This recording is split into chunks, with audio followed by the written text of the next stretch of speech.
estamos na Rua da Alfândega e em 1584 Gaspar Frutuoso descrevia assim: a primeira rua, das mais principais dos muros para dentro, é a dos mercadores e fanqueiros, ingleses e framengos e outros forasteiros, e de homens ricos e de grosso trato, que vai de Nossa Senhora do Calhau até à Fortaleza. A fortaleza citada é de São Lourenço e ainda hoje a Rua da Alfândega, que herdou o nome à antiga Rua dos Mercadores, se desenvolve desde a Avenida de Zarco até à Rampa do Cidrão, que com a sua ponte a liga ao Largo do Pelourinho pela banda leste. No início, a Rua dos Mercadores dava as costas ao Calhau, desde a Ribeira de Santa Luzia até à de São João, junto às terras de Santa Catarina de João Gonçalves Zarco. Nesse espaço, ao longo dessa larga praia, se construirá mais tarde uma muralha que definirá a Rua da Praia no seu interior.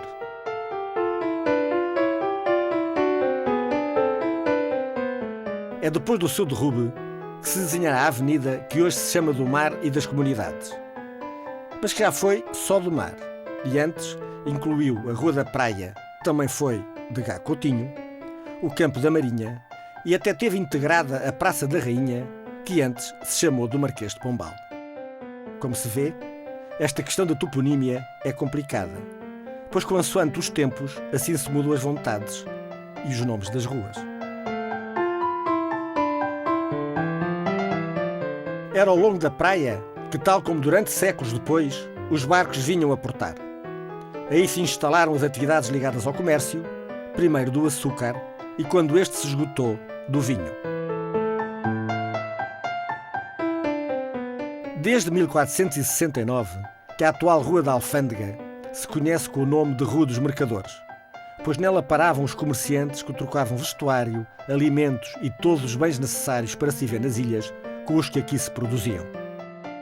Rapidamente, se transformou na mais importante artéria da cidade, bastando o simples nome de rua para a identificar entre todas.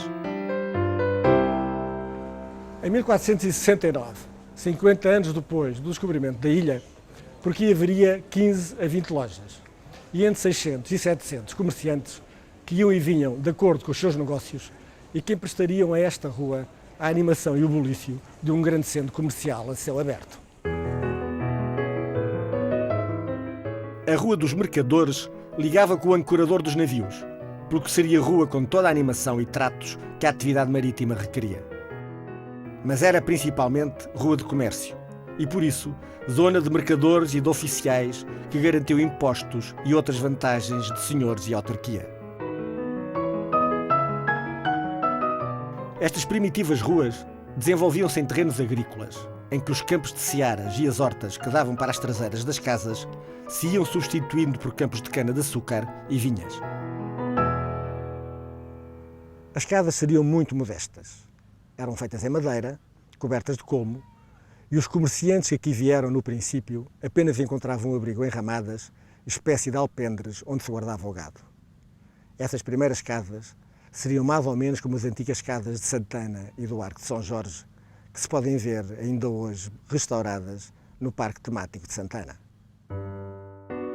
Em 1470, 50 anos depois do descobrimento, ainda se vivia nesta espécie de palheiros, casas térreas cobertas de palha, pois nessa altura o Duque Dom Fernando manda que se cubram de telha as casas de palha da Rua dos Mercadores, pois o período de incêndios era enorme.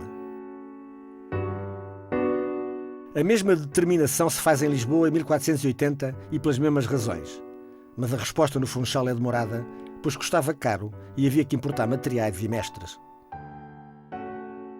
Só depois de acabadas as igrejas se começam a construir também as casas de pedra. A primeira é de Constança Rodrigues, neta de Zarco, junto à Capela de São Paulo.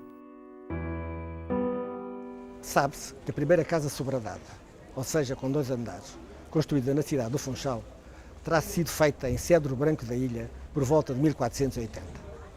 Terá causado tanta admiração que do seu construtor terá sido feita queixa ao rei por estar a armar torre e, como tal, ameaçar a cidade e a coroa.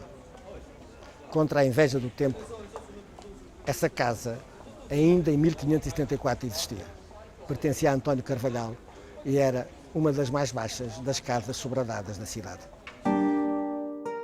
O primeiro tramo da Rua da Alfândega, da Avenida de Zarco até à Avenida António José de Almeida, já se chamou Rua do Diário de Notícias, jornal fundado em 12 de outubro de 1876 e que nela teve as suas instalações.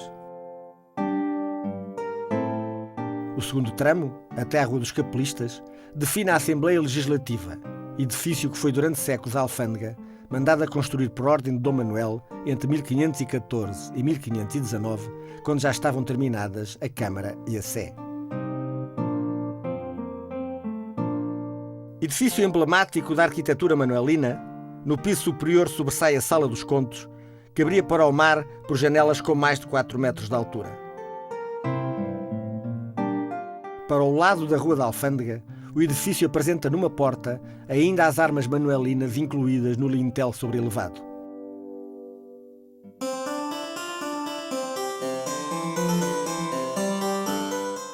Também se podem observar as gárgulas, já desembaraçadas dos canos utilitários que lhes tinham enfiado pela boca.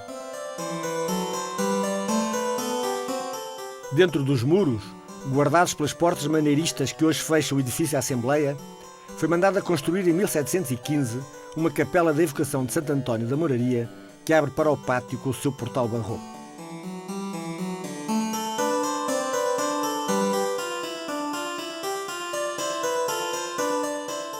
O edifício sofreu várias modificações e em 1960 deixou de desempenhar as suas tarefas aduaneiras. Em 1982 foi decidida a sua utilização para sede da Assembleia Legislativa Regional e, restaurado segundo o projeto de João Ramalho, foi inaugurado em 1987. A bela escultura de Amando de Sousa, simbolizando os 3 poderes, é desses tempos.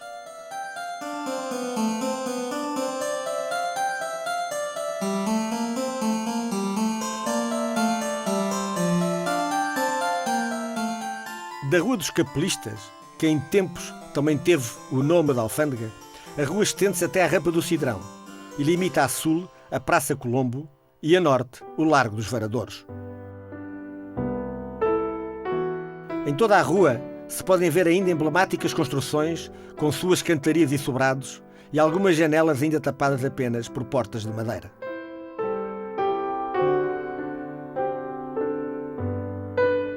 Os tempos têm ditado a sua lógica e os antigos edifícios onde se comercializava o açúcar e o vinho dão lugar às atuais lojas, que se rasgam numa profusão de montras escancaradas com os produtos oferecidos por um comércio que se moderniza.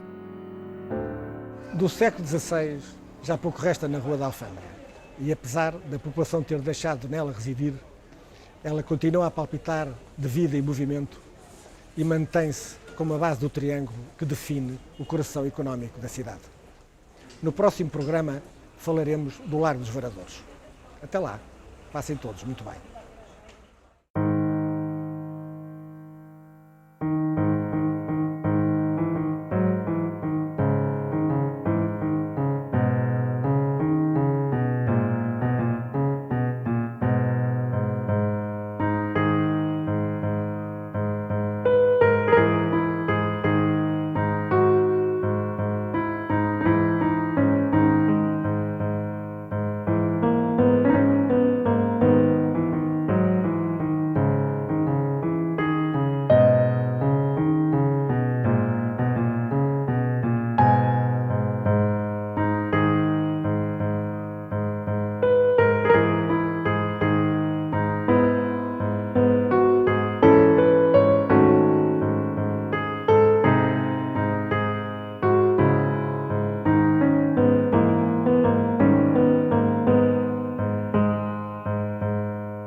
Uma produção Edicarte, com Eduardo Costa Produções, para a RTP Madeira, com o patrocínio de Funchal 500 anos.